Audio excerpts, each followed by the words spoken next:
Eric, eu já entendi que eu tenho que vencer as minhas tentações, que eu tenho que fugir de toda a aparência do mal, fugir de todo o mal. Mas eu queria saber se tem mais alguma coisa que eu posso fazer, além de ler a Bíblia, de me encher de Deus, né? Na prática, o que eu posso fazer para vencer essas tentações, começar a criar o hábito de fugir do pecado e de fugir do mal na minha vida? O que eu posso fazer? Esse é o nosso vídeo de número 24. O tema de hoje é decodificando a derrota, né? Entendendo, aprendendo sobre padrões da derrota, basicamente falando, tá? Nós estamos na quarta e última semana da oração de Jabes devocional, que me livres do mal de modo que não me sobrevenha aflição, tá? Não esquece que tem uma playlist sobre oração de Jabes, começa lá no dia 0, 1, 2, vai chegar aqui no dia 24. E escreve aqui embaixo também o seu testemunho, essa oração está te ajudando, você está escrevendo no seu diário de oração, né? E já compartilha esse vídeo, curte, se inscreve aí para não esquecer de curtir o vídeo. E vai lá para a nossa comunidade do Facebook, os Guardiões da Aliança, tá bom? Continuamos lendo, tá? Essa devocional está sendo feita com a Bíblia GPS, é uma Bíblia, nova tradução na linguagem de hoje, para quem estiver acompanhando na internet ou quiser ler junto comigo, tá? Tiago 1,14. Mas as pessoas são tentadas quando são atraídas e enganadas pelos seus próprios maus desejos, tá? E o 15, vou ler também, diz assim: então esses desejos façam com que o pecado nasça. E o pecado, quando já está maduro, produz a morte, né? A Bíblia fala que o salário do pecado é a morte.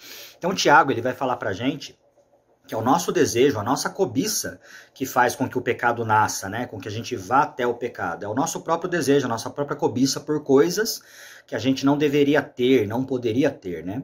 E o Bruce Wilkins, ele vai falar que quando ele trabalha com grupos, né, a respeito de santificação pessoal, de santidade, de buscar fugir do mal, buscar fugir do pecado, ele faz algumas perguntas para essas pessoas para poder identificar o padrão do pecado, tá? Então, se você conversar aí com um alcoólatra anônimo, alcoólatra anônimo, ou com um ex-alcoólatra, no caso, né?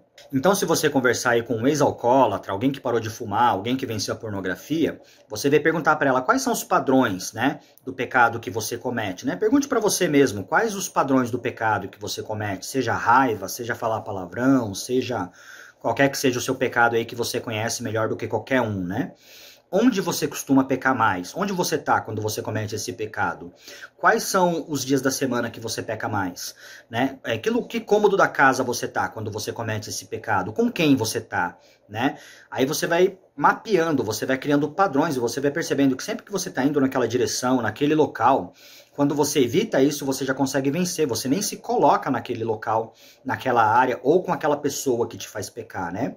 Ou aquelas mensagens do WhatsApp, do Instagram, ou aquela pessoa secreta ali no seu celular que não devia estar ali, ou aquele amigo que te influencia a ir para um local errado que você não devia ir, né? Ou, de repente, a vontade de impressionar alguém, de ser da galera, de não ser retirado aí da turma da faculdade, da turminha da escola, né? Como a gente falou nos vídeos passados, né, para que ninguém te persiga por ser cristão, fique tirando sarro, né, que você é um moralista, que você é um santinho, que você é um crente, que não sei o quê, e coisas do tipo, né. Então você vai verificando esses padrões, tá? Outras perguntas que o Bruce Wilkins vai fazer também é qual o sentimento que você tem quando você peca, né? Seja um sentimento negativo, o arrependimento, o remorso, a tristeza que esse pecado traz na sua vida, quanto o sentimento positivo, porque a gente peca por causa da nossa cobiça, como eu falei no vídeo passado, pra gente ter algum tipo de prazer, algum tipo de recompensa, algum benefício, né? Que na verdade mais vai trazer mal, mais vai trazer consequência do que se a gente permanecesse ali bem na vontade de Deus. Então o que você sente quando você peca? Por que esse pecado acontece? Por que esse pecado brota, né? O que você quer suprir? O que você quer sanar de sentimento que você não possa fazer isso de forma lícita na vontade de Deus, né? Porque tudo que tem de forma certa na vontade de Deus, o inimigo vai fazer uma forma errada na sua vida, né? Então, Deus criou o casamento para que o homem e a mulher desfrute da relação sexual dentro do casamento, aí existe o sexo fora do casamento, que é a fornicação, é a traição, é o adultério, né? Então, qual é, né, o prazer que aquilo ali te promete, né? Seja o cigarro, o cigarro eu fumo, eu escuto muito isso de quem fuma, né? Eu fumo para vencer a ansiedade, se eu não fumar eu fico ansioso. A verdade é que essa pessoa fica ansiosa de qualquer forma.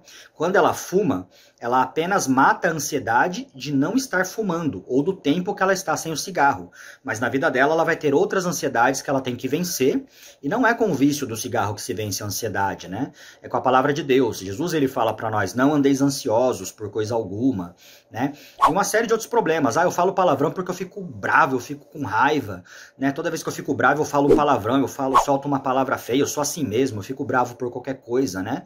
Só que a Bíblia lá nos instrui airai-vos e não pequeis, ou seja, você pode ficar bravo, mas você não vai deixar essa braveza, essa ira, se tornar em pecado. Não é porque você tá bravo que você vai sair chutando cachorro, quebrando coisa, malhando coisa, xingando os outros, né, brigando, empurrando alguém, né, que você vai ser agressivo. Não é porque você sente raiva que você tem que agir dessa forma. Então perceba que existem padrões daquilo que a gente sente, daquilo que a gente faz, daquilo que o pecado, né, supostamente substitui aí daquilo que Deus já dá pra gente. Vamos a alguns textos aí de hoje. Não permitais, pois, que o pecado venha prevalecer nos vossos corpos mortais, entregando-vos aos prazeres da carne. Nem consintais que o corpo se torne, por assim dizer, instrumento do mal para servir ao diabo. Mas como resgatados de uma morte certa, colocai-vos nas mãos de Deus como instrumentos do bem para os servirdes. O pecado não deve vos dominar, porque já não vive sob a lei, mas sobre a graça. Romanos 6, 12 e 14. Se você continuar fazendo o que sempre fez, sempre obterá o que sempre obteve. Ou seja, comece a mudar os seus hábitos e os seus padrões se você quer vencer o pecado e a tentação. A tentação raramente vem nas horas do trabalho. É nos momentos de lazer que os homens são criados ou desfigurados. W.N.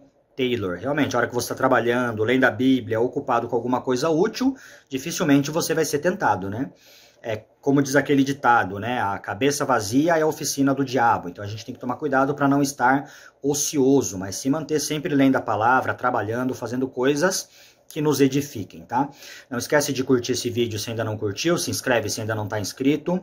Vamos lá para o nosso grupo do Facebook, os Guardiões da Aliança. Todos os links das nossas redes sociais estão aqui embaixo.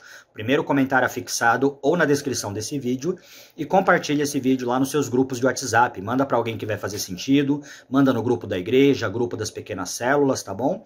E eu vejo você aí no próximo vídeo, o vídeo de amanhã.